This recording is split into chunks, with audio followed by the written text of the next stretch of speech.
What is love? This term, or this search string, was the most Googled search in 2012. And it remains one of the most popular Google searches. In 2013, it was only beaten by what is twerking. In 2014, it was only beaten by what is ALS and what is Ebola. And in 2015 in Australia, in the what is category, it was only beaten by what is Netflix. Every year, millions of people are searching for what love is. But what's the answer?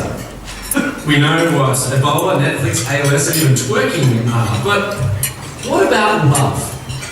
What is love? Now, to help find out, I asked the question to my friends on Facebook, and it stimulated a lively discussion. My first response was, "Baby, don't hurt me. Don't hurt me no more," which was in reference to the 1993 Hathaway song, "What is Love?" Then someone responded with this, "What is love? Baby, don't hurt me." Others said, "What is love would be my score were I to play a game of tennis with Roger Federer, a bottle of JD and a Big Mac." But someone else shared a quote from The Simpsons which showed that the question required clarification. Is that the love of a man for a woman, or the love of a man for a fine Cuban cigar? This quote reveals a problem with love. Love is actually extremely difficult to define. What is love? Well, what do you mean?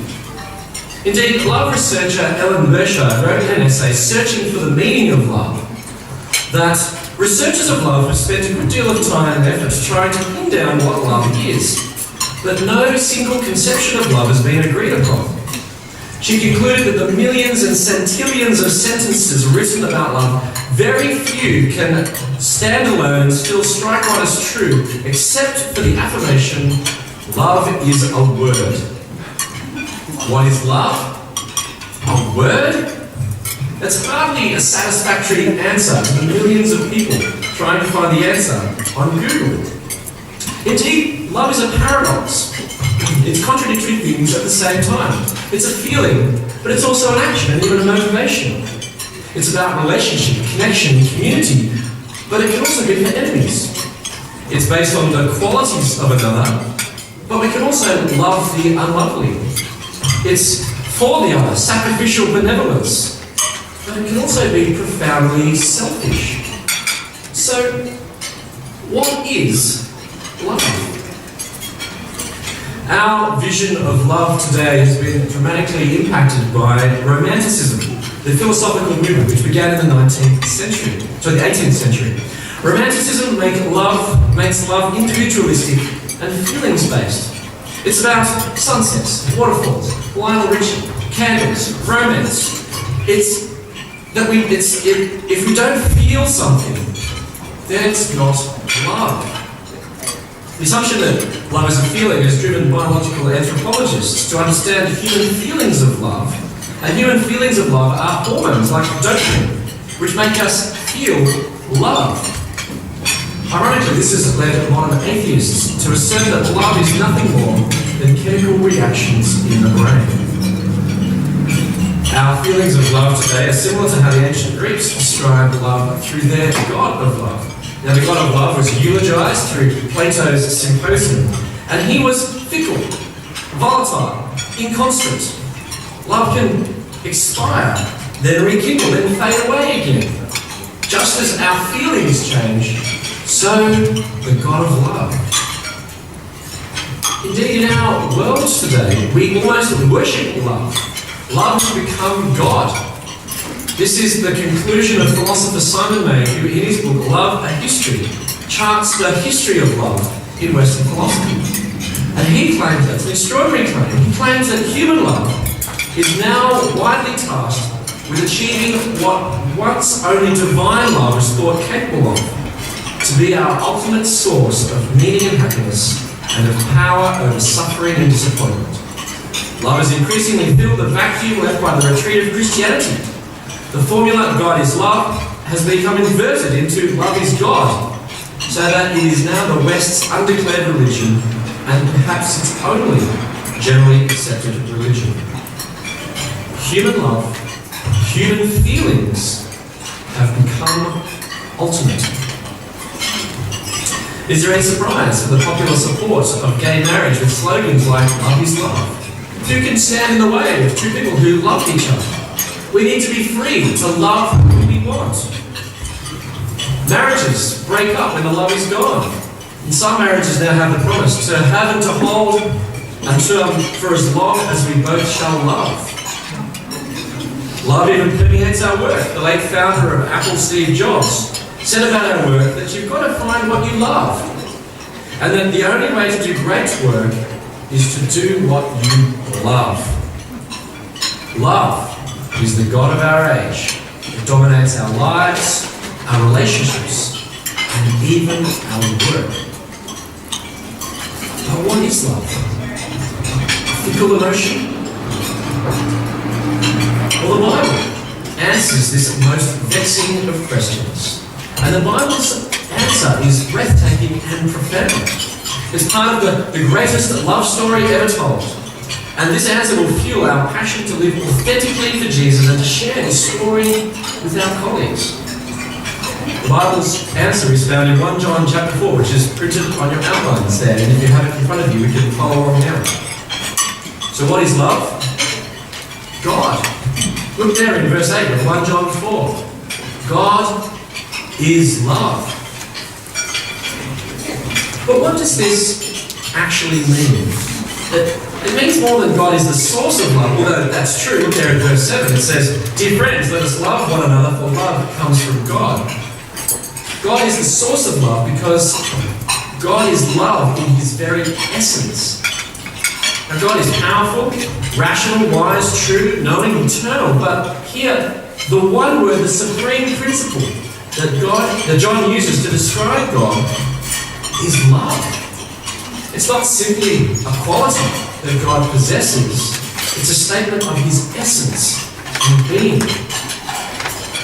Here, we peer into the heart of God and we see something very beautiful and profound. We see the inner constitution of God, three persons united in love, a triunity or trinity. Because in the very nature of God, there is continuous outpouring of love, communication, and oneness. Because God is a relational community of love.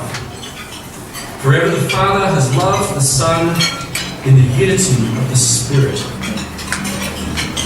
This is love because within the Trinity there is intimacy, commitment, passion, community, service, and connection. There is mutual indwelling, a perfect circle of love, light, and holiness. A relationship that embodies and defines the very nature of love. Our culture's view of love as a fickle emotion is impoverished by comparison. The God of love is nothing to the God who is love. So what is love? God. And how do we know that God is love? You can assert it, but talk is cheap.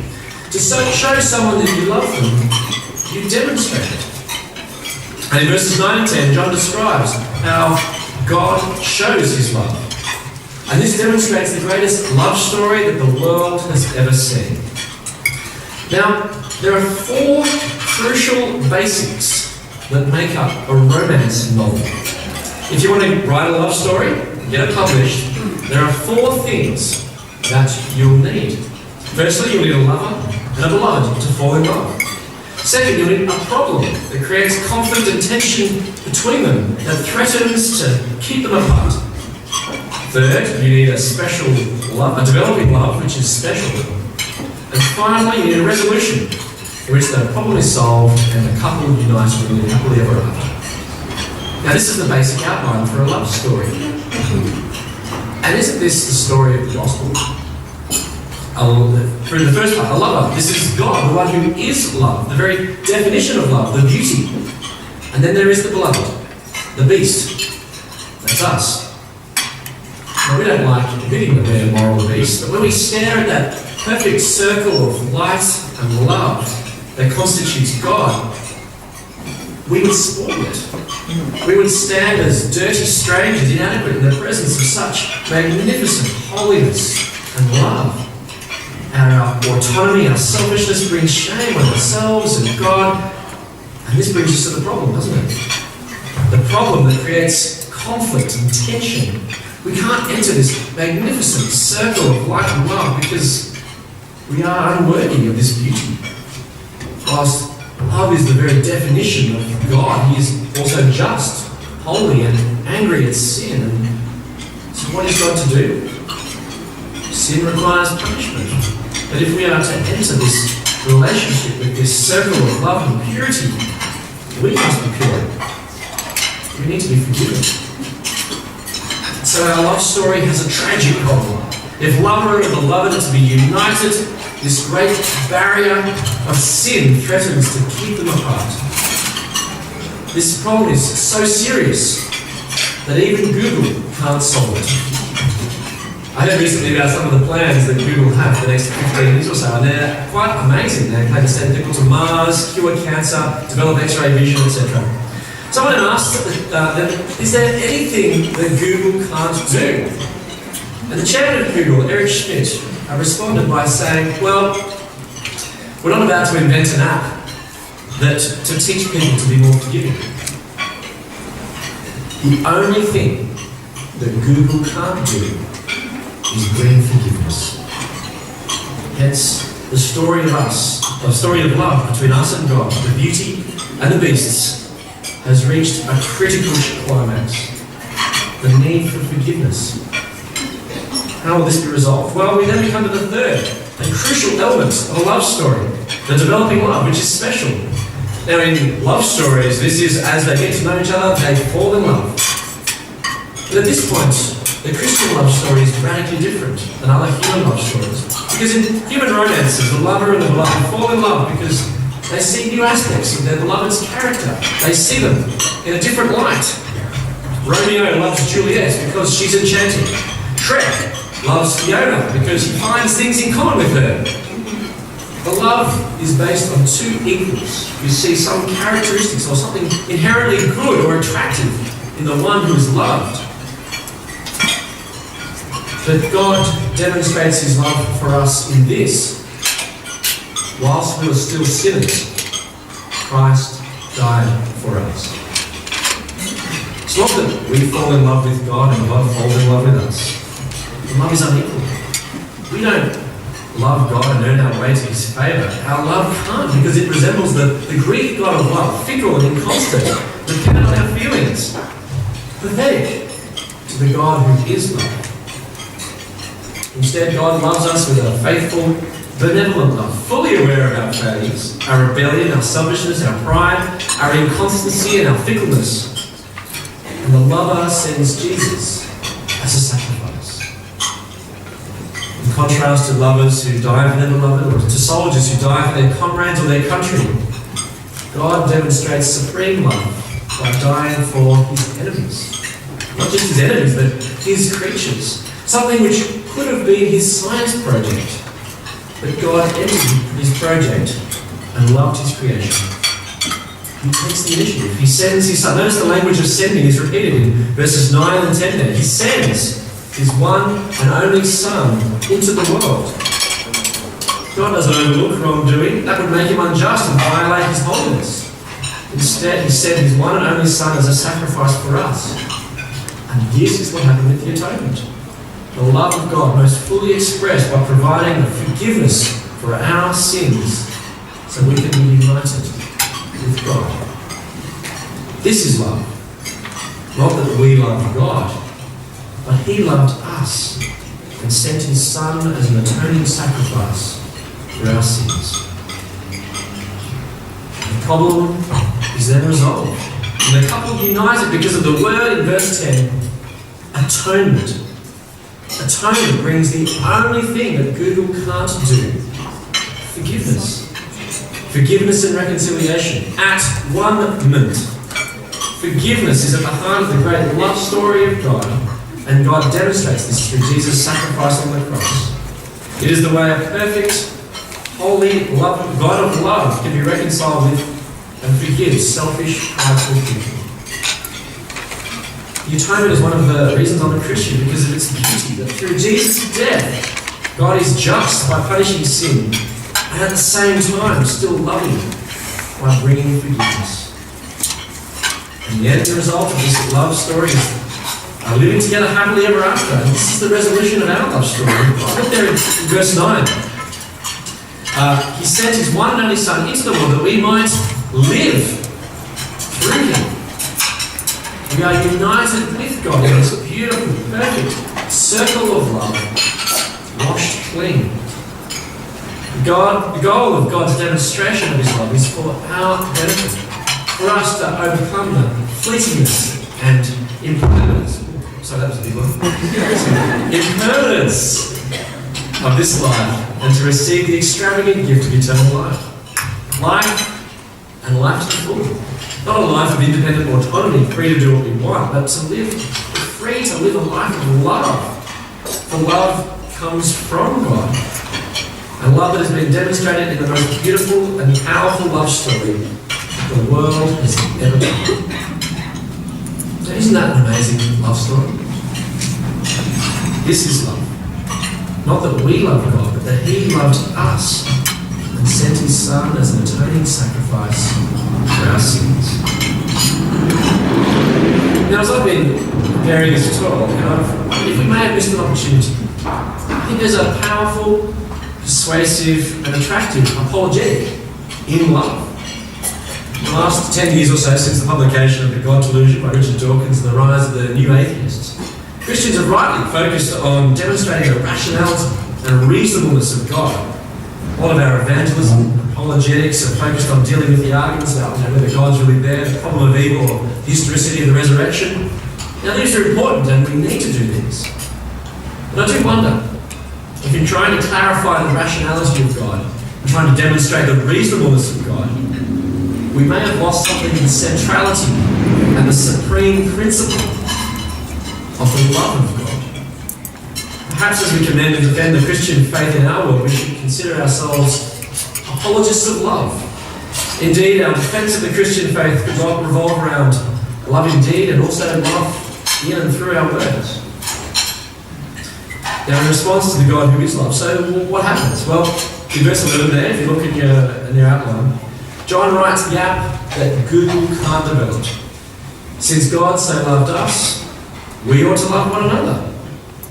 Our identity as a people of love and the great demonstration of love in Jesus' sacrifice provide powerful motivation for us to love. If God is love, we are people of love. God loved us, so we ought to love one another. Now in Islam, God is not love, God is power. And the response to him is to submit. And indeed the word Muslim in fact means to the one who submits. But in Christianity, God is love. And hence the response to him is love. We are people of love, and not a vapid, emotional kind of love. Our culture has been too influenced by romanticism and inadequate views of love, which too readily equate love with feelings. Atheist philosopher Alain de Botton is critical of modern conceptions of love, going so far as to say that romanticism ruined love. He says romanticism has been a disaster for our relationships. Instead, consider what the Apostle Paul says in 1 Corinthians 13. Love is patient. Love is kind. Love does not envy. It does not boast. It is not proud. Love is profoundly other person's centered. But it's more than a duty. It's a delight. Unlike romanticism, love is more than a feeling, yet there is still an affective aspect. Consider what Paul says in 1 Corinthians 13:3. He says, if I give all I possess to the poor and surrender my body to the flames, but have not love, I gain nothing. 1 Corinthians 13 shows that Christian love is about the best interest of the other. Kindness, patience, benevolence, sacrifice. In fact, Alain de Botton went on to say something quite remarkable about Christian love. He says, he loves the Christian idea that once you know about love, you could love anyone. You could even love a leper. The more you know about love, the less important it is who you are loving. It's profound, isn't it? And it's true. When we know God as love, when we are motivated by the incomparable demonstration of His love, we can love anyone. The annoying and unpopular colleague, the demanding client, the overbearing boss. We can love the unlovely just as God loved us. The promotional blurb for this conference says, "Is loving our neighbour simply being kind to my colleague?" Well, of course we are kind with our colleagues. It's part of what love is, isn't it? It quotes 1 Corinthians 13:4. Love is kind. And I heard a young Christian woman who worked with a very trying colleague. This was a particularly trying colleague because she would get in fights, she'd throw things around the office, she'd argue, and she would be extremally difficult to work with. I'm not sure if anyone, you know anyone who worked like that, worked with anyone like that. Now, eventually this worker had to be sacked. His behaviour was just unacceptable. But as she was leaving, she went up to the Christian and thanked her because this young Christian was the only person in her workplace who helped her with her work. She had displayed love, and it had been noticed. We love the unlovely because God loved us. The love of God becomes distinctive, attractive, and even missional. But love is not simply being kind. Love is also patient, annoying co-worker, not envious of the colleague who gets the promotion or the corner office. It's not rude or self-seeking, it's not easily angered, and it keeps no record of wrongs. And there's also other ways of learning in and through our work, and we'll be exploring these in the conference with some of the speakers tonight and tomorrow as well, in many other ways. But remember this, we love because God loved us. We love our colleagues because we are people of love. But we also love by sharing this wonderful story of love. I recently heard about a Christian leader who was trying to inspire and encourage a group of churches in their evangelism, in a new wave of evangelism in the world. They were determined and focused on going to preach Christ. They were going to go hard and raise up a new generation of evangelists who will preach Christ and not focus on felt needs. Now, when I heard this, I was dismayed. Not because of his ardour or enthusiasm for evangelists or raising up evangelists, but the fact that he thought that the message of the gospel was so irrelevant. That at its heart, it didn't deal with any of the felt needs of the unbelieving world. Instead, just as psychologist and author Barbara Fredrickson wrote in her book Love 2.0, we all have a deep longing for love and craving for love. She said, love is the essential nutrient that your cells crave. Just as your body was designed to extract oxygen from the Earth's atmosphere and nutrients from the foods you ingest, your body was designed for love. Our world is aching, longing, searching for love. There are some 8,000 online dating websites. There are millions of people Googling, what is love? And we have the answer to the greatest love story of all. Yet somehow this isn't dealing with a felt need. The love of God and the love of the gospel provides an answer to the ultimate felt needs and real needs of everyone in this world. If you ask your colleague tomorrow, would you accept and love someone who was loving, sacrificial, faithful, was never going to give you up or let you down? It's not big gasoline. Would you enter a relationship with them? I want to ask them because this is the relationship that God is offering. A lover who is so loving that he is the very definition of love. And we have the privilege to share this amazing love story with our colleagues and those we connect with. How beautiful are the feet of those who bring good news. And as we share this story with our colleagues, why not turn it into a story? Our culture loves stories, so why not share as I've done tonight? How the story of the gospel is a story of love. Insert yourself into the story. Describe your situation, your problem, and how a wonderful, powerful lover came and rescued you in spite of your failing so that you can live happily ever after with him in eternal bliss. We can be apologists of love. We have a great story to live and to share. So what is love? Well, it's what people in our world are looking for. A world which worships love and is searching for an inadequate, impoverished conception of love. And we have the answer in God, our ultimate source of meaning and happiness and of power over suffering and disappointment. It's not found in human love, but in God, the God who is love. May we be people of love, who love and share this love in the world so desperate for love, but ignorant of the one who can bring it. Let us love. Let us share this love, and may the world know through our words and deeds that God is love.